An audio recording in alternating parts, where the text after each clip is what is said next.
Hilfe, Hilfe! Rettet die Verkannt! Passt auf, jetzt kommt ihr von hinten. Wir müssen fliegen, schnell, Bruder, komm! Sie stoben auseinander und flüchteten in ihr Versteck. Dort in der engen Felsspalte konnte sie der Räuberfisch nicht mehr erreichen. Sie hatten Glück gehabt, der Räuberfisch hatte keinen einzigen von ihnen erwischt.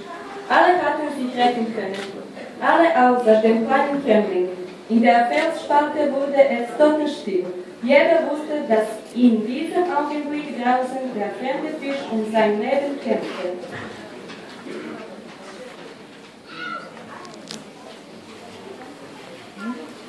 Woran wartet ihr? Wir müssen Ihnen helfen.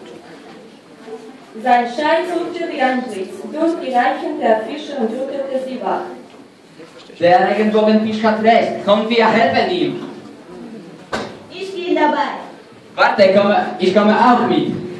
Gemeinsam können wir es schaffen.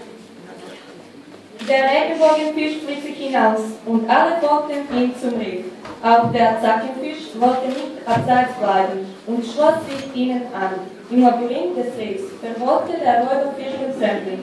Die Kräfte des kleinen Fisches ließen nach und es war große Zeit, dass ihm der Schwarm zu Hilfe eilte. Die wendigen Zylinderfische umschwemmten den frechen Räuber, bis ihm ganz schwindlig wurde.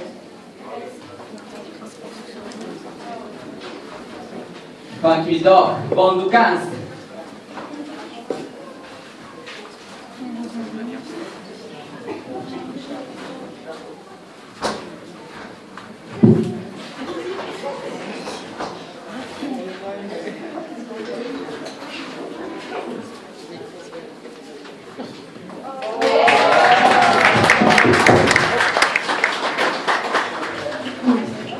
In dieser Aufregung nahm der Regenbogenfisch den Fremdling an, der floss und führte ihn in die Felsspalte.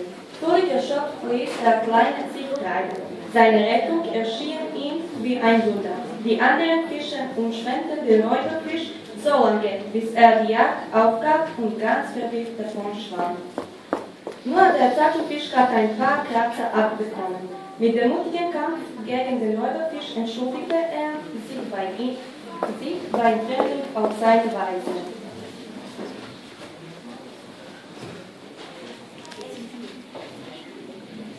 Willkommen bei uns im Schwarm. Schön, dass du bei uns bist.